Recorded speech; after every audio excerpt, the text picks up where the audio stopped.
Assalamualaikum warahmatullahi wabarakatuh.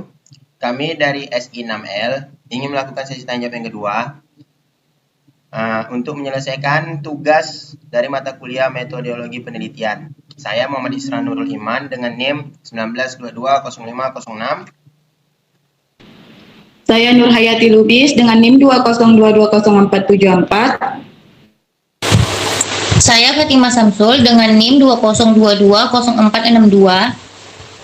Saya Bella Syahila dengan NIM 20220542. Baiklah, saya langsung bertanya. Pertanyaan pertama kepada Nur. 1. Jelaskan definisi dari instrumen penelitian. Instrumen penelitian adalah alat dan fasilitas yang dipakai peneliti dalam proses pengumpulan agar pengumpulan data lebih mudah dan hasilnya lebih cermat, lengkap, dan konsisten. Penelitian yang dilakukan pun akan lebih mudah diolah. Selanjutnya, di sini saya akan bertanya kepada Fatimah. Jelaskan ciri-ciri manusia sebagai instrumen penelitian. Baiklah, saya akan menjawab. Ciri-ciri umum manusia sebagai instrumen mencakup segi responsif, dapat menyesuaikan diri, menekan keutuhan, mendasarkan diri atas pengetahuan, merespon dan mendeskripsikan, dan memanfaatkan kesempatan mencari respon yang tidak lazim. Selanjutnya, saya akan bertanya kepada Bella Syahila. Jelaskan definisi dari observasi. Baiklah, di sini saya akan menjawab pertanyaan dari Fatimah Samsul. Observasi adalah memperhatikan atau melihat. Bila dijabarkan, observasi adalah aktivitas yang dilakukan untuk mengamati secara langsung suatu objek tertentu dengan tujuan memperoleh sejumlah data dan informasi terkait objek tersebut. Di sini saya akan bertanya kepada Isra. Sebutkan dan jelaskan jenis-jenis observasi. Baiklah, saya akan menjelaskan tentang jenis-jenis observasi. Yang pertama ada observasi partisipasi. Observasi ini merupakan jenis pengamatan yang dilakukan dengan aktif, terlibat langsung dalam berbagai hal yang sedang diobservasi, atau pengamat harus terjun langsung untuk melakukan observasi dan mengamati langsung. Yang kedua, ada observasi sistematis. Observasi ini merupakan pengamatan yang dilakukan sesuai prosedur atau ketentuan yang sudah dirancang sebelumnya tanpa melanggar ketentuan tersebut. Yang ketiga, observasi eksperimental. Observasi ini dilakukan dengan melakukan tindakan untuk mengendalikan situasi yang kemudian melakukan pengamatan terhadap gejala atau fenomena yang diteliti. Baiklah, saya akan bertanya kepada Nur. Ya, jelaskan tahapan observasi.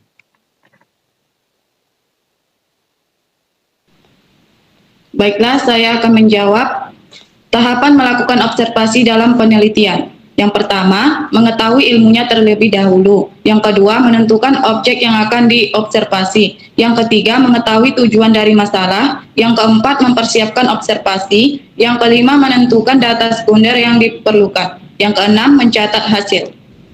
Baiklah, di sini saya akan bertanya kembali kepada Fatimah. Jelaskan definisi dari wawancara. Baiklah, saya akan menjawab. Wawancara merupakan percakapan antara dua orang atau lebih dan berlangsung antara narasumber dan pewawancara, atau metode ketika subjek dan peneliti bertemu dalam satu situasi tertentu dalam proses mendapatkan informasi. Informasi penelitian yang berupa data diperoleh secara langsung oleh peneliti dari subjek penelitian. Selanjutnya saya akan bertanya kepada Bella. Sebutkan jenis-jenis wawancara berdasarkan pertanyaan yang dimuat dalam panduan wawancara. Baiklah, saya akan menjawab. Ditinjau dari segi pelaksanaannya, wawancara dibagi menjadi 3 jenis, yaitu 1. Wawancara bebas. Dalam wawancara bebas, pewawancara bebas menanyakan apa saja kepada narasumber, berhubungan dengan data-data yang diinginkan. Yang kedua, wawancara terpimpin. Dalam wawancara terpimpin, pewawancara sudah dikenali dengan daftar pertanyaan yang lengkap dan terinci. Yang ketiga, wawancara bebas terpimpin. Dalam wawancara bebas terpimpin, pewawancara mengombinasikan wawancara bebas dengan wawancara terpimpin, yang dalam pelaksanaannya pewawancara sudah membawa pedoman tentang apa-apa yang akan ditanyakan secara garis besar. Baiklah, di sini saya akan bertanya kembali kepada Isra. Jelaskan langkah-langkah wawancara. Baiklah, saya akan menjawab pertanyaan dari langkah-langkah wawancara. Pertama yaitu menentukan tema atau topik wawancara tersebut. Yang kedua, mempelajari masalah yang berkaitan dengan topik wawancara.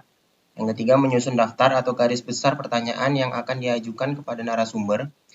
Yang keempat, menentukan narasumber dan mengetahui identitasnya. Yang kelima, menghubungi dan membuat janji dengan narasumber. Yang keenam, mempersiapkan peralatan untuk wawancara seperti alat tulis atau alat perlengkapan yang alat perekam. Selanjutnya, melakukan wawancara dengan narasumber. Selanjutnya lagi, mencatat pokok-pokok wawancara. Dan yang terakhir, menyusun laporan hasil wawancara. Baiklah, saya akan menanya pertanyaan selanjutnya kepada Nur, yaitu jelaskan definisi teknik pengumpulan dokumen. Saya akan menjawabnya. Teknik pengumpulan dokumen adalah metode mencari data mengenai hal-hal yang berupa catatan, buku, transkrip, surat kabar, prasasti, majalah, notulen, rapat, agenda, serta foto-foto kegiatan untuk melengkapi data dari hasil wawancara dan hasil pengamatan.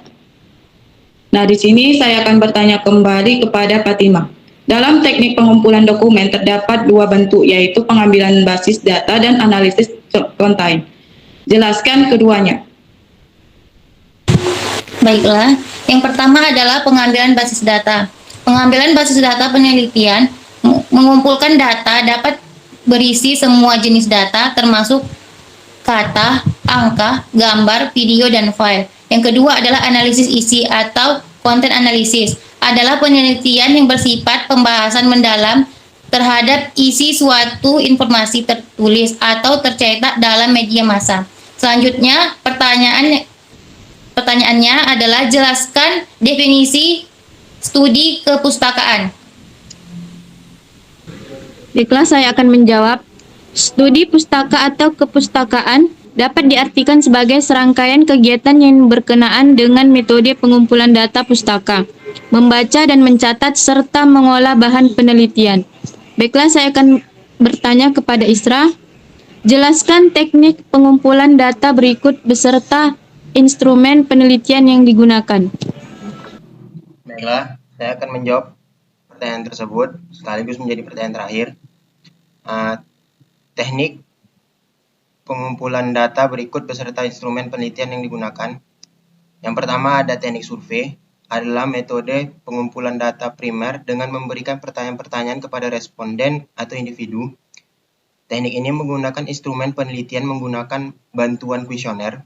Yang kedua ada eksperimen. Teknik eksperimen ini adalah metode yang bertujuan untuk menguji pengaruh suatu variabel terhadap variabel lain atau menguji bagaimana hubungan sebab akibat antara variabel yang satu dengan variabel yang lain.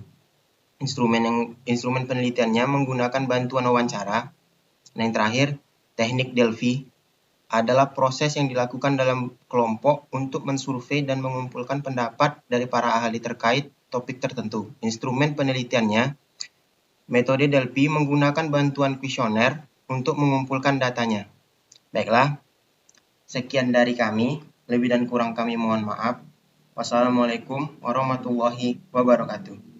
Break it down, bring it back, make it clap. I got 3 old thoughts, new guap, where that at? Bitches on my line, and you know